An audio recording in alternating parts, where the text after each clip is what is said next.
जोपर्यंत डाएटवर कंट्रोल येत नाही तोपर्यंत व्यायामाचा उपयोग होत नाही. लाईफस्टाईलमध्ये जेवणाचा रोल हा 80% आहे, व्यायामाचा रोल हा 20%. त्यामुळे वजन वाढतं, भातामुळे वेगवेगळे आजार होतात असं आहे. तर भाताबद्दल काय स्टँड असायला पाहिजे? महिलांमध्ये वजन वाढण्याचे 2 जे फेजेस आहेत, एक म्हणजे मासिक पाळी यायला सुरुवात होते तेव्हा हार्मोनल डिस्टर्बन्समुळे वजन वाढतं, आणि मेनोपॉज म्हणजे जेव्हा मासिक पाळी जाते त्या 5 वर्षामध्ये देखील त्यांचं वजन वाढतं. तर या 2 काळामध्ये त्यांनी जर स्वतःकडे लक्ष दिलं आणि मी सांगितलेले पदार्थ टाळले, हे जास्त कॅलरीजवाले, आणि जीवनशैली काटेकोरपणे केली आणि व्यायाम केला, तर मला वाटतं ही अडचण दूर होईल. सगळ्यात महत्त्वाची गोष्ट, हा जो मनातला गैरसमज लोकांचा असतो की मी काही पण खाईन आणि व्यायाम करून ते खर्च करेन, असं आयुष्यात कधीही होऊ शकत नाही. कारण नॉनव्हेज खाण्याची काहीच अडचण नाही आहे. जग 80% जग नॉनव्हेज खातं. त्याच्यामुळे नॉनव्हेज खाण्याचा प्रॉब्लेम, नॉनव्हेजमध्ये प्रोटीन्स आहेत आणि फॅट्स आहेत, या दोन्हीचं काही नुकसान नाही खाल्ल्यात. सिक्वेन्स सांगितलेला अन्नपदार्थ खा आणि त्यानंतर नॉनव्हेज खायला काही अडचण नाही. नॉनव्हेजमुळे वजन वाढतं असं काही नाही. कार्बोहायड्रेट्समुळे वजन वाढतं, साखरेमुळे वजन वाढतं, ते कमी करा. सांगता येईल की जी सीझनल फळं तुमच्या भागात मिळतात ती खायला तुम्ही हरकत नाही. बरोबर. पण दुसरी महत्त्वाची गोष्ट असते की फळं खाणं हे आरोग्यासाठी काही फार चांगली गोष्ट नाही.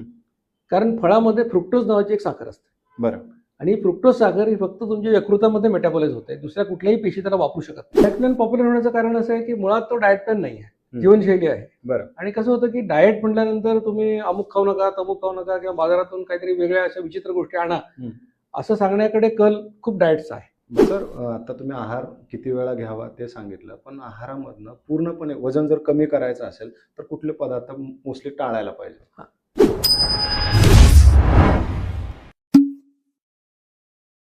नमस्कार, मी दीपक पाठक आणि तुम्ही पाहत आहात आझाद मराठी. वाढतं वजन हा आज एक म्हणजे आजच्या काळामध्ये खूप मोठी समस्या म्हणून समोर येत आहे.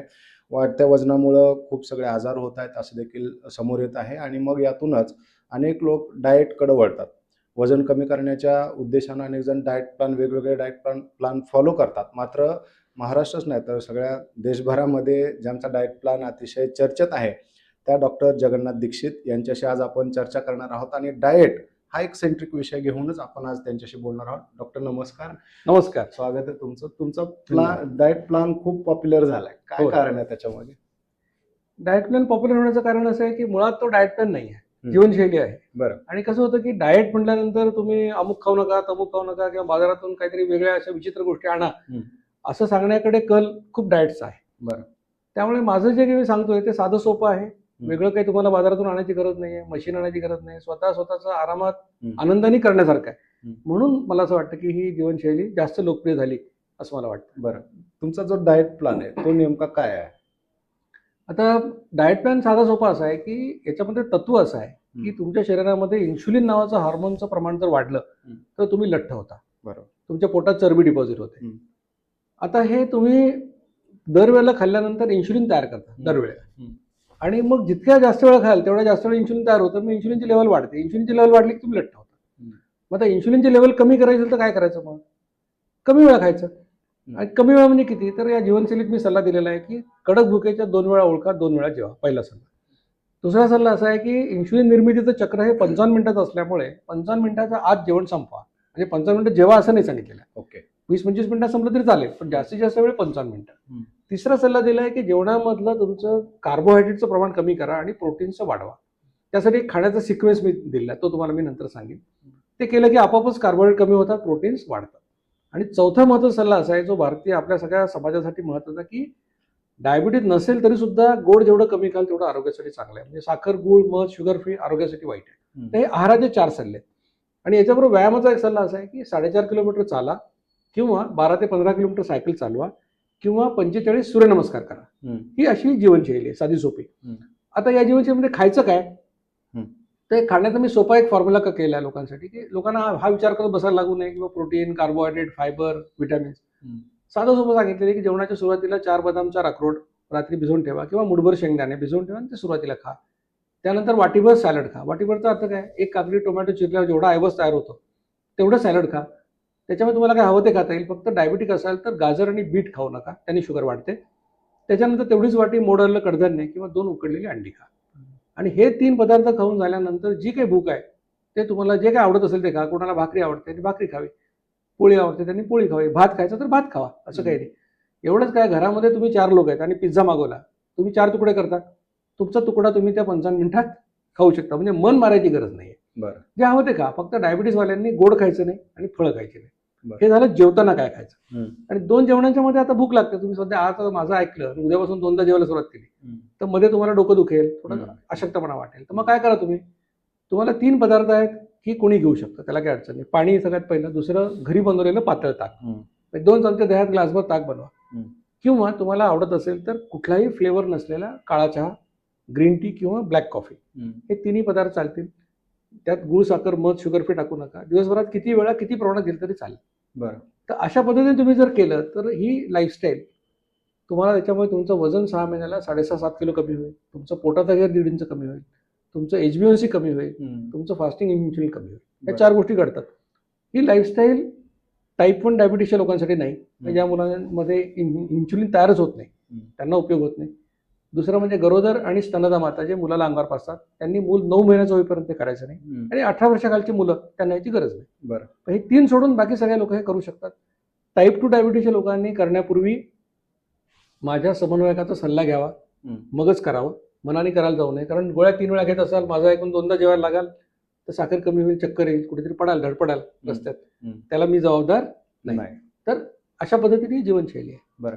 डॉक्टर, आता अनेक जण काय करतात, वजन कमी करण्यासाठी ना 2 टाइम, तुम्ही तुमच्या पण बोलण्यात आला तो विषय की 2 टाइम जेवायला पाहिजे. पण अचानकपणे असं 2 टाइम जेवायला सुरुवात करताना अनेक अडचणी येतात. आणि जर का समजा खरंच 2 टाइम जेवण करायचं असेल तर नाश्ता स्किप करण्याबद्दल पण एक खूप चर्चा असते.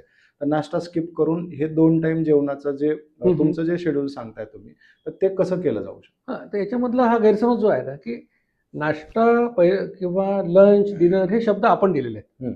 आम्ही काय म्हणतो, आमच्या जीवनशैलीमध्ये पहिलं जेवण, दुसरं जेवण, असं आम्ही शब्द वापरतो. बरं, मी तुम्हाला काय सांगितलेलं आहे की कडक भुकेच्या 2 वेळा ओळखात 2 वेळा जेवा. मी काय असं म्हटलेलं नाही की 12ला जेवा. मी असं म्हणतो, तुम्हाला 9ला भूक लागते, 9ला जेवा.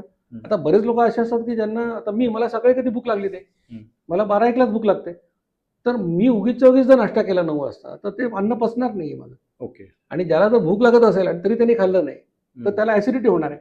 बरं. म्हणजे फिजिओलॉजिकली आपल्याला भुकेच्या वेळेला जेवण हे नॅचरल आहे. म्हणून मी काय तुम्हाला स्किप करायला सांगत नाहीये की ब्रेकफास्ट करू नका. भूक लागत असेल त्यावेळेला तुम्ही जेवून घ्या, असं माझं म्हणणं आहे. तुम्ही त्याला ब्रेकफास्ट म्हणा, मी त्याला पहिलं जेवण म्हणतो, एवढाच फरक आहे. त्याच्यामुळे अडचण काही नाही. सर, आता तुम्ही आहार किती वेळा घ्यावा ते सांगितलं, पण आहारामधनं पूर्णपणे वजन जर कमी करायचं असेल तर कुठले पदार्थ मोस्टली टाळायला पाहिजे? तर आहारात टाळण्याचे पदार्थ म्हणजे काय, ज्या पदार्थामध्ये साखर जास्त आहे, ज्या पदार्थामध्ये मीठ जास्त आहे, ज्या पदार्थामध्ये तेल तूप जास्त आहे, हे जास्त कॅलरीज वाले पदार्थ हे टाळायला पाहिजेत. तुम्ही जास्त प्रोटीन्स खायला पाहिजेत. म्हणजे तुम्ही जर नॉनव्हेज खात असाल तर चिकन, मटण, फिश चांगली गोष्ट खायला. तुम्ही जर व्हेजिटेरियन असाल तर मोडलं कडधान्य आहे, डाळी आहे, उसळ आहे, सोयाबीन आहे, हे तुम्ही जास्त खायला पाहिजे. पनीर खाऊ शकता. म्हणजे ज्या पदार्थामध्ये कॅलरीज जास्त आहेत अनावश्यक, ते तुम्ही खाऊ नका. विशेषतः साखर तुम्ही जर बंद केली, जरी डायबिटीस नसेल तरी तुमचं वजन कमी व्हायला फार मदत होतं. फटाफट वजन कमी होतं साखर कमी केली. आणि बाकी जेवणामध्ये तुम्ही पोळी, भाकरी, भात कमी करा आणि मोडलं कडधान्य आणि या गोष्टी वाढवा. म्हणजे मी जो सिक्वेन्स सांगितलाय तो जर तुम्ही फॉलो केला तर तुम्हाला फार विचार करायची गरज नाही. बरं. भाताबद्दल एक खूप चर्चा असते सर. बरोबर. डॉक्टर, भातामुळे वजन वाढतं, भातामुळे वेगवेगळे आजार होतात, असं आहे. तर भाताबद्दल काय स्टँड असायला पाहिजे? आता कसं आहे माहिती का, की तुम्ही जर केरळमध्ये गेलात तर लोक तांदूळच खातात, भातच खातात. बरोबर. कोकणात तुम्ही गेलात, लोक काय खातात, भातच खातात. कोकणातले लोक किती सडसडीत आहेत. बरोबर. कोकणातले लठ्ठ लोक तुम्हाला शोधून सापडायला लागतील. त्यामुळे भात खाता की गहू खाता याला महत्व नाही. तुम्ही किती कष्ट करता आणि किती वेळा खाता तुम्ही, हे फार महत्वाचं आहे. बरोबर. तर तुम्ही जर 2 वेळा खायला सुरुवात केली आणि मी सांगितलेला सिक्वेन्स फॉलो केला, त्याच्यानंतर भात खा, पोळी खा, त्याने काही फरक पडत नाही. बरं. तेवढाच फायदा होईल. जेवणाच्या वेळांबद्दल एक खूप चर्चा असते की 8च्या आतमध्ये जेवा, बरोबर, 1च्या आतमध्ये जेवा. तर तुमचा काय सल्ला असेल की जेवणाची आदर्श वेळ काय? कसं आहे माहिती का, की आपला जो दिनक्रम असतो तर हा सूर्याप्रमाणे चालतो. बरोबर. म्हणजे त्यामुळे सूर्य डोक्यावर आला की आपल्याला भूक लागते. सूर्यास्ताला गेल्यानंतर आपलं मेटाबॉलिझम हळूहळू कमी व्हायला लागतं, संथ व्हायला लागतं. त्यामुळे जर तुम्हाला शक्य असेल, पण हे कोणासाठी, की जे लोक सूर्योदयाच्या आधी उठतात त्यांना बरोबर 11-11:30ला भूक लागेल आणि सूर्यास्ताच्या वेळेला भूक लागेल, 2 वेळा जेवतील, शांत होतील. बरोबर. आता आमची लाईफस्टाईल काय आहे की आम्ही उठणार सकाळी 11 वाजता, मग आम्हाला कुठली भूक लागणार, आम्हाला 2 वाजता भूक लागणार. मग 2ला जेवल्यानंतर आम्ही म्हटलं 7च्या आधी कसं जेवणार, आम्ही 9ला जेवणार. बरोबर. त्यामुळे हे आदर्श आहे. असं होऊ शकतं तर फार चांगलं आहे की सूर्यास्तापूर्वी तुमचं दुसरं जेवण झालं तर फार चांगली गोष्ट आहे.